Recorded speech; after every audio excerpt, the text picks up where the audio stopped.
This is Seasons of Discontent with your hosts Rick Snyder and Matt Combs.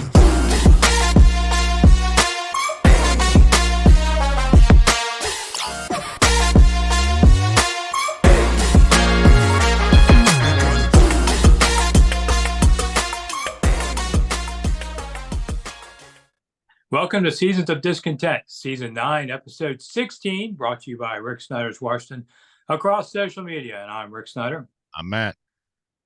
There you go. I'm glad you remembered your name. And we're back discussing all things Washington, sports and life as part of the mighty Rick Snyder Empire. So, glad you wore a shirt this week. And I wore a shirt this week. I lost it last week picking games, but I did better this week. So sorry, everybody. All you see is this much anyway, but you have to subscribe to my OnlyFans site if you want to see the rest. Yeah, I was going to say YouTube would flag us for nudity if you went any lower. Or maybe on OnlyFans, people pay me to put my shirt on. So, doing well. All right, so we always pick the game right off on this show so people can go away. I'm going to go Washington 24, New England 23. It's in New England. It's going to be cold. Hopefully, the enemy runs the ball. I'll say Washington 27, New England 17. Ooh. See, the problem with the Patriots anymore is you have no idea what team will show up. Right. Is it the one that kicked Buffalo's butt, or is it the one that gets his butt kicked? I mean, on Sunday, they also lost their best receiver, Kendrick Bourne. Yeah, so I just, it's weird, the Belichick Brady conversation sure is tilting toward Brady at this point. Because he went and won another ring, and Belichick has the losing record without Brady. Mm-hmm. So, I mean, it's of course both, but so I think Washington, this is kind of like the last stand. You lose this one, now you're 3-6. Mm-hmm. That's going to be, then you got a tough schedule. Then you got to go to Seattle for a game. And good luck winning that one, going cross country. And then they play the Giants at home. Well, you could win that. Then you're going to play the Cowboys on Thanksgiving Day. So it doesn't, the easy part of the schedule is over, more or less. That's the scary part of all that. They needed to be 5-2, 5-3, not 3. But we already missed. We were talking about it last week. I can't remember if we talked about it on the show, but there was, looking at the schedule, there was roughly 3 games that were winnable left on the schedule that you kind of expect them to be not necessarily favorites, because we're never favorites, and when we do, we crap the bed. But it was New England, the Giants, and the Rams, and we saw what Dallas did to the Rams on Sunday. The Rams are not good, but then again, you talk about what New England team is going to show up. What Washington team is going to show up? Are we going to see the team that only scored 7 points against the Giants? Or are we going to see the team that hung in there twice and almost beat the Eagles twice? Yeah. Well, if the Rams really suck, does McVay come back to Washington? That's my pick. Hey, let's make that trade. Give me Sean McVay. But then again, he's too pretty for Washington. He needs to stay in LA. So we basically are at midseason with the 17-game schedule. Midseason's halftime of the next game. But 3-5, I'd say overall. I'm going to do some columns on this week. I'd say the offense has been a little better than I thought. The defense has been a lot worse than I thought. Special teams is about even. So, your boy hit a 61-yarder. Yeah, it made it by about a couple feet. Yeah, he made it. He made it. It was kind of like I was, my press box seat is right by that goalpost, and we're watching it. You're like, is it gonna make it? Just barely. But hey, made it. I didn't know it was a team record until he said that. I was a little surprised. I thought everybody had 60 yarders or whatever, but there was a 59 before. Mm-hmm. I just, and overall, the coaching's been much worse than I thought too. I mean, EB's been uneven. He's getting better. He has to learn this job too. But Ron doesn't seem like he's there. And Del Rio has been underachieving, I think. And they just seem on the way out the door. So overall, I'd say, Sam Howell's I'd give him a solid B for his effort. You're asking a rookie to basically carry your team.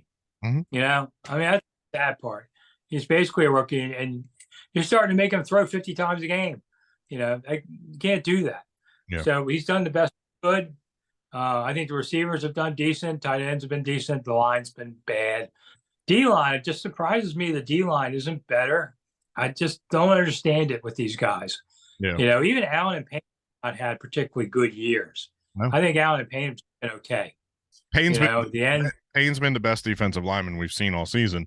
I'll agree with you on most. I'm gonna disagree with you on tight ends. I think tight ends were underwhelming. We saw what Eric Bieniemy did with tight ends in Kansas City and what they continue to do in Kansas City. I mean, hell, in a game, you could have 3 tight ends with catches. I mean, the tight ends group has been underwhelming. I think the wide receiver group is as advertised. Offensive line has been trash. Sam's been good. He's had his ups and downs. Obviously, the bad was against the Bills, throwing 4 interceptions, and the good has been, pretty much the Eagles games. I mean, all of his highlight tapes should be against the Eagles. Defensive line has been way underwhelming. We've heard it 2 or 3 seasons in a row. This vaunted all these number 1 draft picks on the defensive line. How many sacks do they have, Rick? How many teams do they have right now? Yeah, I think it's like 16 as a team. As a team. That includes linebackers and corners. The corner, I think honestly too, the cornerback and not necessarily the safeties, because Cam Curl they need to pay Cam Curl. I'm going to say that every week until they actually do it. They need to pay Cam Curl. You had your losses. You lost Forrest. You've lost Jeremy Reeves. You've lost guys in the secondary. But overall, the main 3, the Kendall Fullers, the St. Juices, and the Emmanuel Forbes, those 3 guys have been way underwhelming. We expected them to be much better than they were. I don't know what Kendall Fuller's doing. Like, it's weird because Kendall one season will be amazing. The next season, he's just mediocre. He just rides that roller coaster from year to year.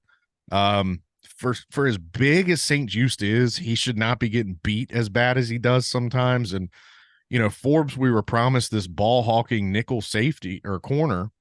And does he even have an interception? I think he has 1, right? Yeah. So yeah, if your D-line underperforms, your secondary is going to underperform. And I'll tell you this. Handed. I'll say this too, and then I'll let you I know you didn't finish. For a head coach and a defensive coordinator that both played linebacker in this league, this is the worst linebacking core in the NFL. Yeah, that is a perplexing thing. But I will say the reason they don't have Kansas City's tight ends is because they don't have Taylor Swift cheering them on. When Taylor didn't come to the Chiefs game on Sunday, the line went down 1.5 points.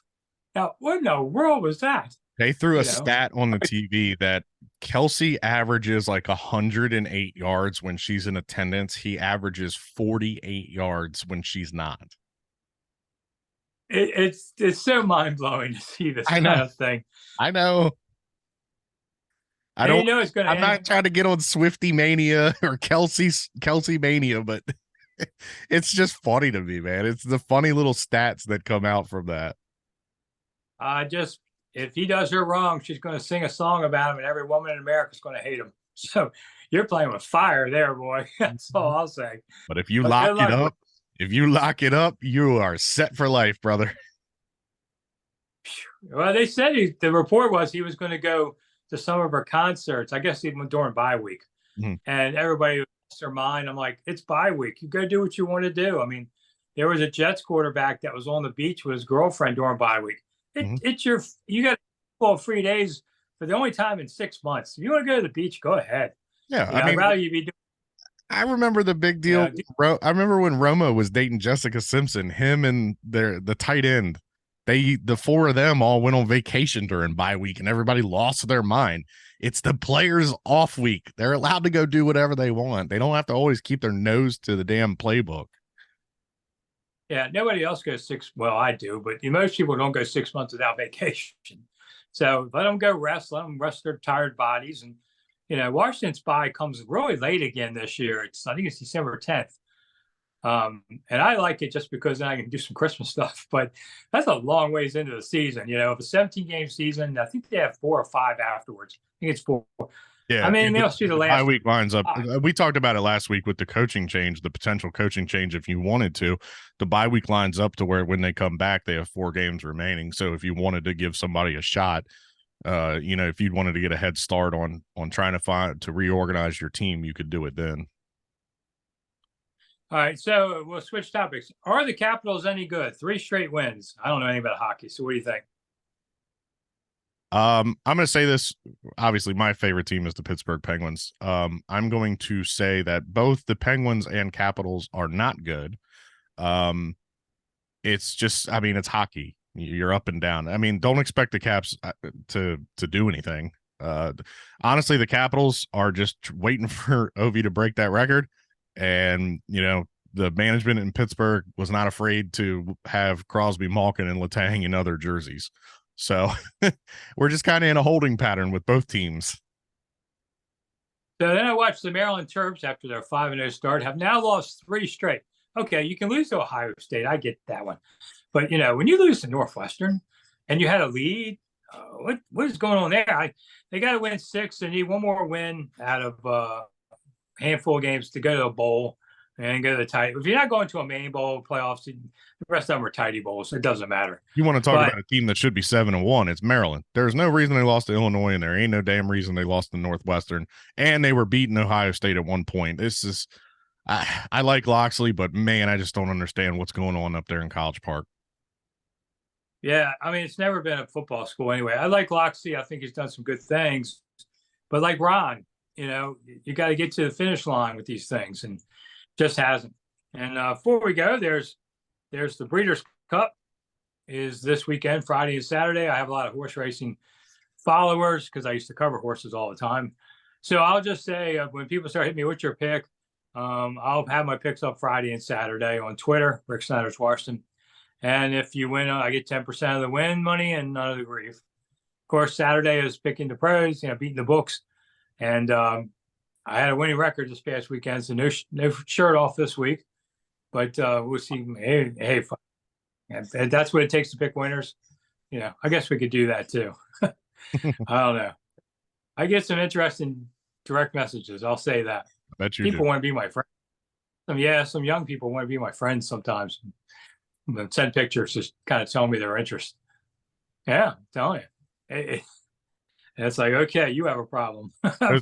Those people don't know you very well. If they want to be your friend, it's hard. There you go, suckers. And as far as the Wiz go, well, the Wiz, if you like to watch points being scored, Wizards are great for that. It's just not always them scoring them. Kind of gave up like 143 in the opener. 143 points. Yeah. Woo! That's crazy stuff. We are in a big lull with DC sports right now. It seems all 4 major teams are either in the process of or need to be rebuilding.